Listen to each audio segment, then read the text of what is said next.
Hello and welcome to Coach's Corner. I'm your host, Worthington Moore, and joining me here on today is player on the women's basketball team, Jessica Casadas. Jessica, how are you doing today? I'm doing all right. How are you?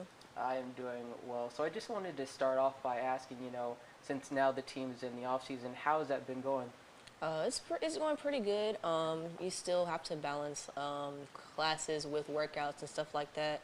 And now there's heat outside, so you have to walk in the heat now. But I mean, it's going pretty well. Very excited for off season, actually starting in June. So the off season, you said the off season starts in June? So we have workouts starting, I think it's June 4th when we move back on campus, and we have like continuous workouts. We have conditioning, strength, and then we have like pickups all in the same day, and it's kind of throughout the week. So okay, so basically kind of like right now it's a little bit more, laid back. Relax, yeah. We just have weights and pickup and stuff like that on Sundays, but individuals as well. Individuals. So, yeah, individual skill sets, stuff like that. What are individual skill sets? So depending on your position, you work out with a coach or whatever, and you will work on, let's say you need to work on ball handling, so it'll be like for ball handling or shooting or whatever you need to hone your skill on. So that's pretty exciting. Got you. I wanted to talk a little bit about your coaches because I think it was Coach Jackson that was, was with you whenever you came over here to the studio and everything like that. I wanted to ask about, the relationship that you have with, her and Coach Pugh and everyone else who's a part of the women's basketball team. So every coach actually I have a different relationship with, just because that's their personalities or whatever. But they're all good relationships. I think I'm comfortable with all of my coaches to be able to come to them if I have like an issue or if there's something off the court that needs to be resolved. I feel like I have that relationship with them where I can bring it to them and they could comfort me or do whatever they need to do to handle that. As far as basketball is concerned, the relationships are pretty healthy. I mean, I can't complain about anything like that. So, yeah. Nice. Let's kind of like I'd say talk about the relationships that you have with your own teammates. The chemistry that you share with them.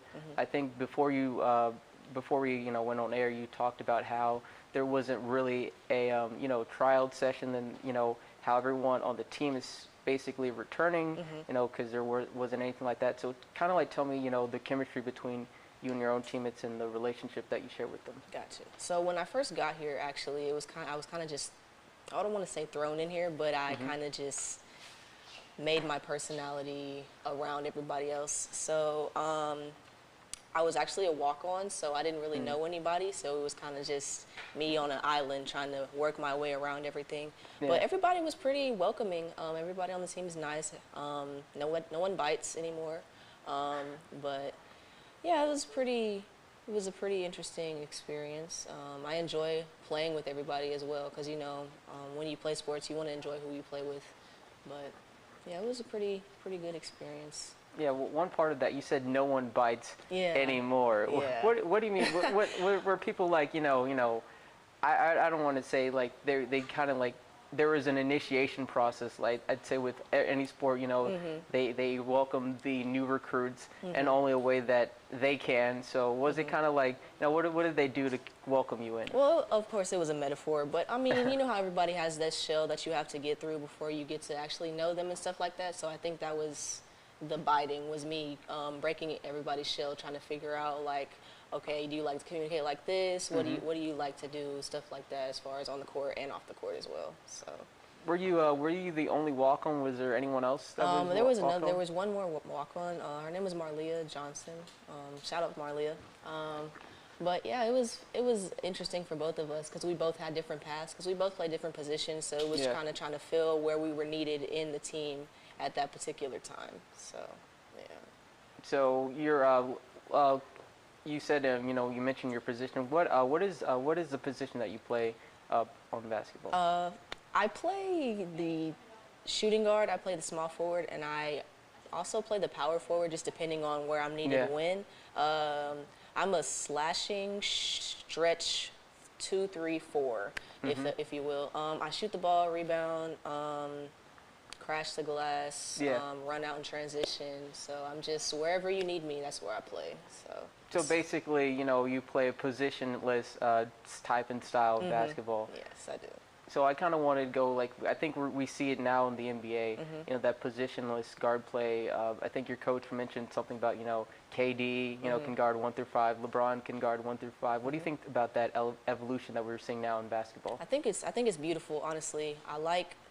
I enjoy players that can fit in where they need to be fit in, and that's how I try to resemble my game around. So if you need someone to defend, or you need someone to knock down a shot, or you need someone to rebound, I feel like if your coach needs you to do that, I feel like you should be that person. So I think it's always important to be where you need to be when you need to be there. Yeah, is there anyone in particular, like say in the NBA, WNBA, is there any professional player that you model your game after? Yes, women WNBA, I like to say Candace Parker. I really like her style of play. Candace Parker, yes. And then a cliche answer was LeBron, because, he has versatility. Some people don't like him, some people resent him, but I think that he's a very good all-around player. So. Yeah. Nice. Kind of wanted to go into back to your relationships with your teammates. What do you think? You play with Diana Rosenthal, just an absolute phenomenal player. What is it like, whenever you see her on the court and she's cooking up, dropping 30-point bombs, in every single game or something like that? I think I feed off of her offensively on the defensive end. So let's say she goes down and she knocks down a 3, or she makes a big play or whatever, then that charges me to get another stop. So she can go down and she can hit another 3.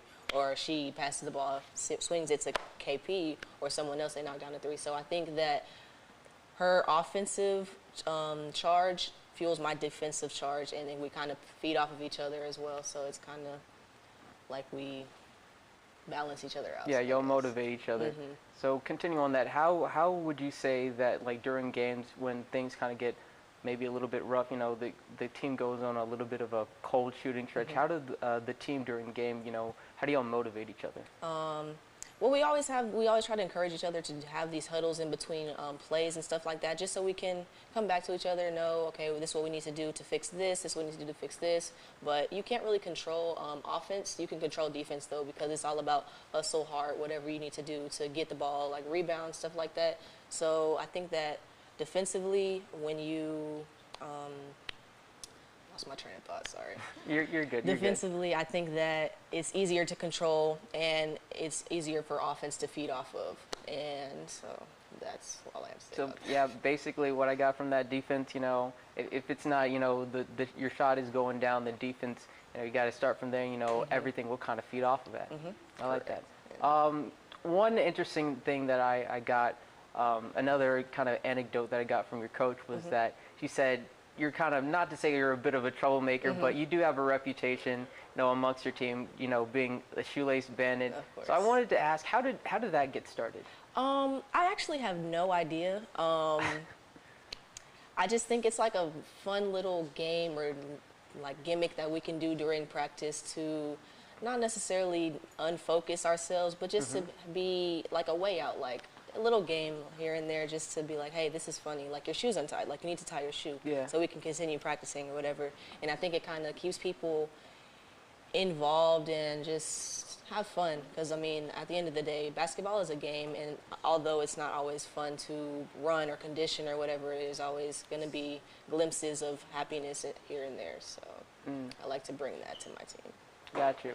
Whenever you did, walk onto this team, did you know Coach Pugh? Did you have any sort of relationship with her? I actually did not know her. I knew of her, but I hadn't communicated with her outside of the Zoom meeting that we had a couple weeks prior to having summer workouts last summer. So, yeah, everybody was new to me, to be honest. It was kind of a fresh start. So. Yeah. Got you. I think we talked a little bit off camera about the NCAA championship, that was between UConn and South Carolina. What did you think about watching that game? To be honest with you, I did not think that it was going to be competitive at first, because in the first quarter, I think it was 22-8, and South Carolina was up. But then UConn started battling back, and it was a 5-point game, then it was a 4-point game, and it was going kind of back and forth. So, that's what I like about basketball, how no matter how down you get, you can still claw your way back and still make it a competitive game. Yeah. So how does momentum, especially in basketball, work whenever say that either it can be whether your team goes on a run or the other team goes on a run. How does it feel like being a part of that whenever one team gets kind of like on a bit of a hot streak? Well, if you are the team on the hot streak, it is the best feeling in the world. There's like adrenaline flowing, everybody's yelling, cheering, applauding. Like it's just a very I can't explain it, to be honest with you, but it's very exciting and I enjoy it because I have these videos on my phone that I watch of clips where we were going on runs and like everybody's like excited and stuff like that. Yeah. And I watch that to kind of get that feeling back, even though we're not in season anymore. Like I think it's very, very fun. Has there been a game when like you've or any of your teammates, like you personally seen them, kind of like shoot 3 threes or just shoot everything, like it doesn't matter how far out, they just can't miss a shot at all, maybe even if it's in practice, like how special of a moment was that? It's very special because you know that people work hard to be in those moments to perform that, and so when other people can see it, it's like you already know that they're capable of doing that. So it's kind of like a parent's moment, I guess. Like you're proud of them because you know that they work hard to do that because they put up the shots, they do the extra reps or whatever to be in that moment to show out their skill set. Are there any people on the team that you kind of serve as a upperclassman, kind of serve as a mentor figure in a role in the team too? Yes, everyone on the team is a mentor in a different way. Yeah. So, for example, Diana's mentality, she's killer mentality. KP, very poised, very disciplined. Ken, hustler, like just doing all the scrappy things that need to be done to win the game. Yeah. Leadership from the point guard position. We don't really have any returning point guards because they all graduated or whatever. But I mean, communicating, like everybody's a mentor in their own way. Trin, which is being a big presence, just being the shot blocker that she is, just dominant, all that stuff like that. So. Nice. So, going back to the season, I don't think we've really talked about the season at all. But what would you say that your favorite matchup of the season was? Against me and another player on another team, or just it could be you against another person on the opposite side of the team, but I kind of, or it could be on just like a team scale, like the rivalry between Prairie View Southern, or maybe between SWAC opponents like Alabama State, I was going to say Mississippi Valley State, but Jackson State, teams like that. Gotcha. I enjoyed the matchup between Jacksonville just because they're the number one. They were the number 1 seed at that moment, so it was kind of fun being able to run with them because it was a close game throughout the first 3 quarters or whatever, and it's like, wow, we can compete with them. Although our coach tells us all the time that we can play with anybody, like we could actually see it for ourselves. And I also enjoy the TSU game because everybody loves rivalry games. Like the energy in the building is just phenomenal. And then along with the Southern game, so when we played them the first time, we lost to them by, I don't know, I'm gonna say 40. It was a blowout. But when we played them at home, we beat them, and it's just like, well, we can play with anybody, no matter how everything's looking or whatever. If we just sit down and just play, like the matchups are always there. So nice, because those specific matchups, especially when you mention TSU, that game is always an exceptional one to watch.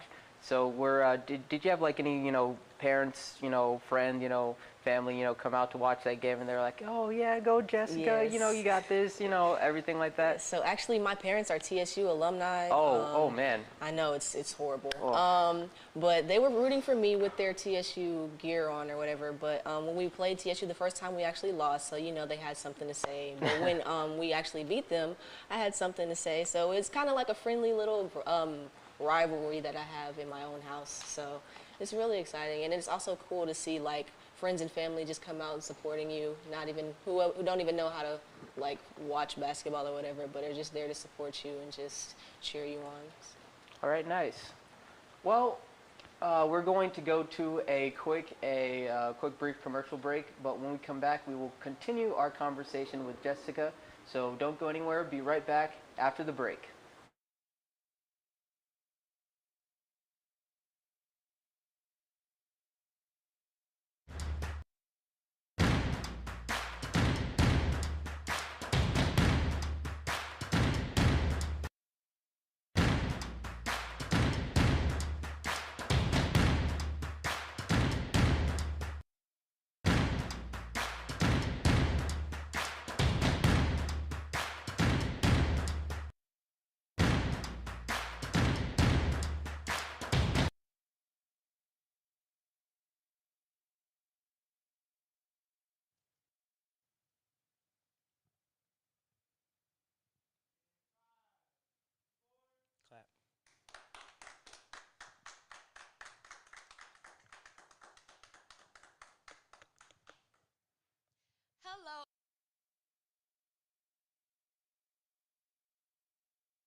and welcome back to the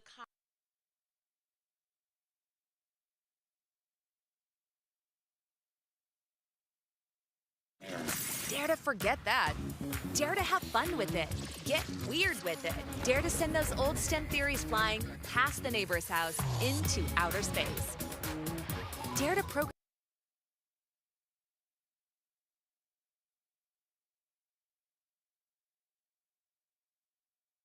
STEM is precise, no margin for error. Dare to forget that. Dare to have fun with it. Get weird with it. Dare to send those old STEM theories flying past the neighbor's house into outer space. Dare to program something internet-breaking, record-breaking. Dare to blow their minds. Dare to learn the difference between sedimentary and metamorphic rock. Go find those rocks. Dare to keep daring. Dare to STEM. Check out She Can STEM to get started.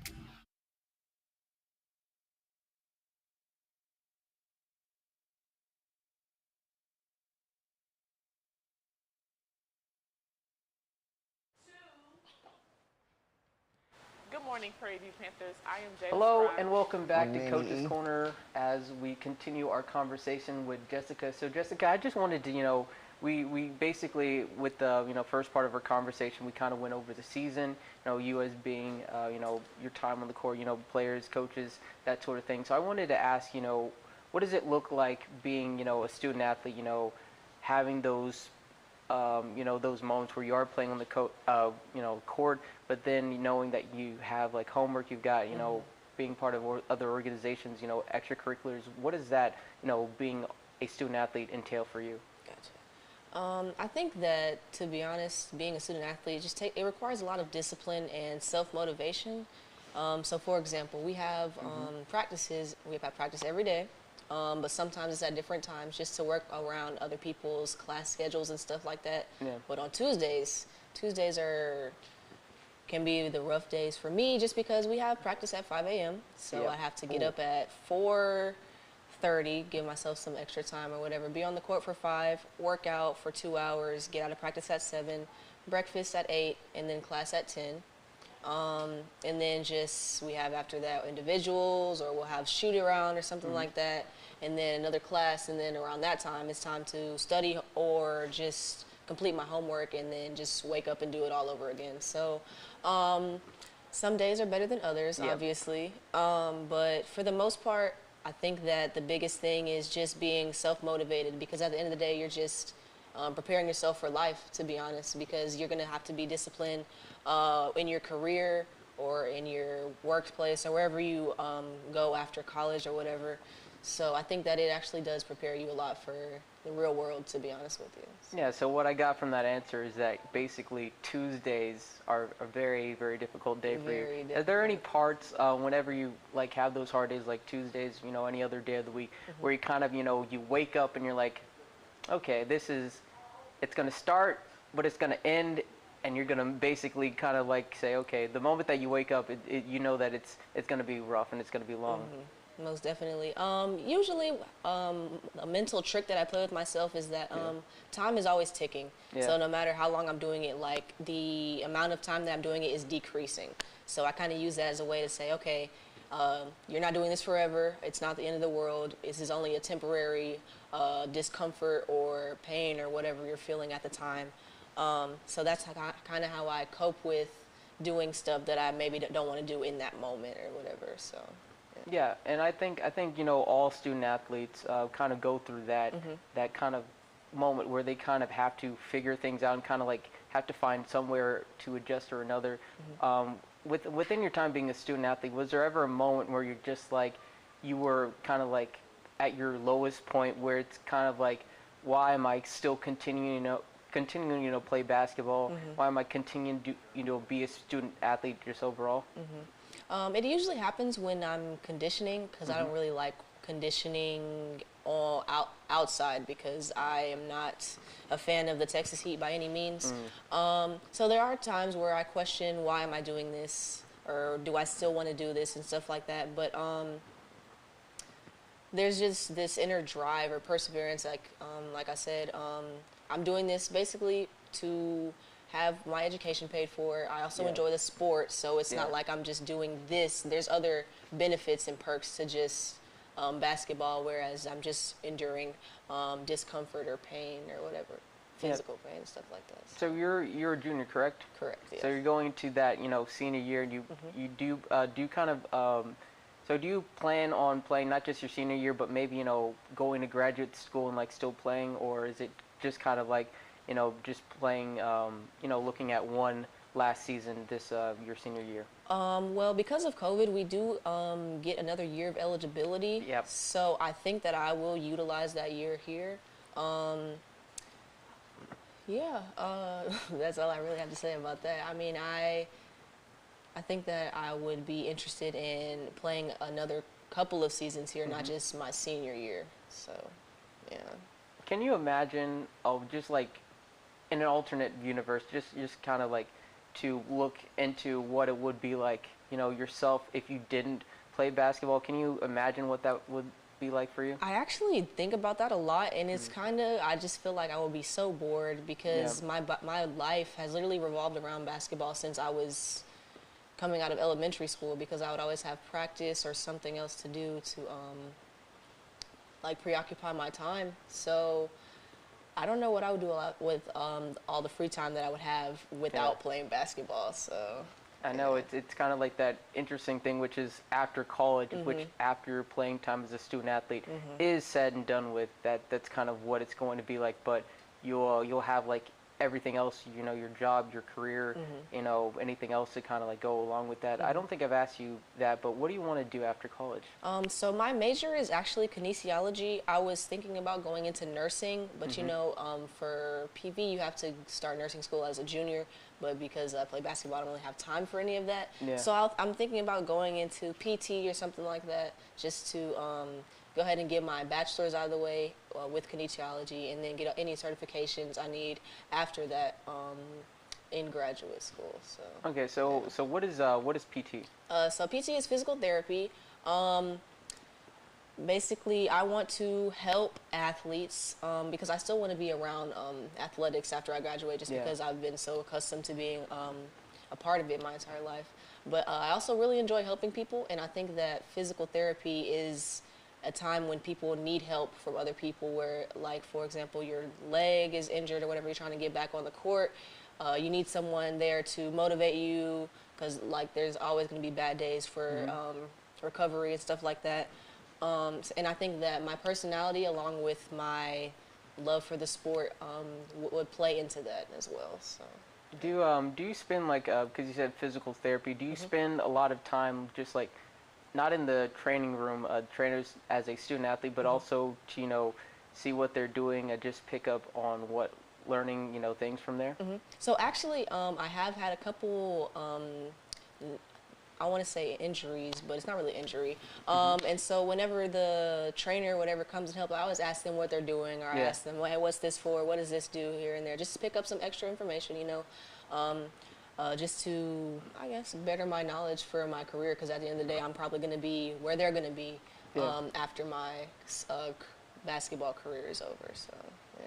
That's nice. I wanted to see if we kind of like already talked about this.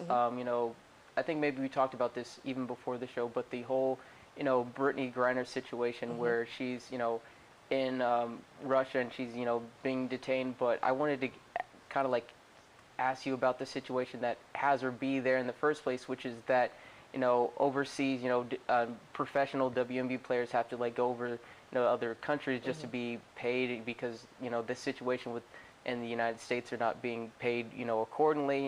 It's always been that situation where they kind of had to play year-round in order to kind of like make a living for himself. I wanted to kind of ask you about that situation.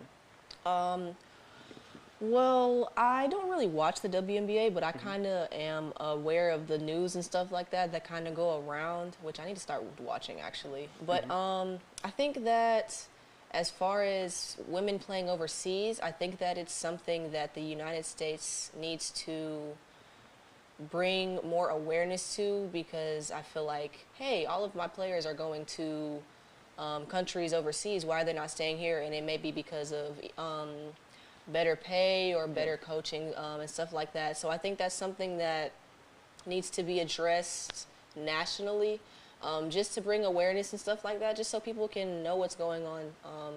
Because like we said earlier, players in the U.S., they actually go from team to team just because the pay isn't there or there's something else that they aren't feeling is being met for themselves personally. So I think that's something that should be addressed or at least talked about, just so people know what's going on. So Nice. So earlier you said like you still want to, even if you go beyond, after your collegiate career, not being involved personally in basketball, but you want to be around that. So could you see yourself, as a, personal trainer in like, say the NBA, around, certain teams, like I'd say like the Houston Rockets, maybe local teams, San Antonio Spurs, Dallas Mavericks, that sort of thing? Most definitely, and it doesn't necessarily have to be basketball, because I do like football. I'm actually getting into baseball and stuff like that too. So I think just the sporting atmosphere, or like the team atmosphere of just everybody just coming together to try and accomplish like a similar goal, where it's to win a game, to win a championship or whatever. I just like being a part of that camaraderie that comes along with being a part of a team. So. Yeah, and dealing with different sports, would you say that there are kind of like different issues? Say that for football, there are more issues like around like their lower body, or say like basketball, there are more things that revolve around ankle or anything like that? So with different sports, there's actually, so football, for example, they wear several padding. There's a lot more contact, whereas basketball, you're kind of just out there just with your body. No, not really any protection, minus like knee pads and stuff like that. So I think that would be a cool experience to like just see the different injuries and stuff that go about, because football, there's a lot of head collisions and stuff like that. Yeah. And hydration can be an issue as well, because football is an outdoor sport versus basketball, where there's cramping and stuff because of like not drinking enough water and stuff like that. So I think that would be interesting to, I guess, figure out like different injuries and stuff like that. Sorry, I kind of lost my train of thought again. You're good. And I kind of like, last question that I wanted to ask you, because earlier you said that your parents, they're from TSU, and obviously you chose to go to Prairie View, and there's that little bit of a rivalry there. So what was, maybe it was the deciding factor, or at least some of the factors that made you want to choose Prairie View? That's a great question. I actually have been looking at Prairie View for a minute. So I transferred from Blinn, which is about 30 minutes going towards Austin. And I just thought that I didn't want to be in my parents' shadow at TSU necessarily, because they're alumni and they know everyone, but they know a lot of people here, but I just feel like I'm out of their shadow less here, and I want to kind of make a name for myself as Jessica versus being Kevin and Melanie's daughter or whatever. So I think that I wanted to just put my feet in the sand in a new territory while still being close to home, because I'm from Houston. So. No, that's very admirable. I can totally relate to that. Yeah. Well, thank you, Jessica, so much for coming on to Coach's Corner, and thank you to the viewers for watching today's episode of Coach's Corner. You can catch us every Monday, Tuesday, Wednesday, Thursday, and Friday for a new edition of Coach's Corner from 3 to 3:30. Once again, my name is Worthington Moore, and you can catch us tomorrow whenever we interview track and field and soccer. I'll see you all later.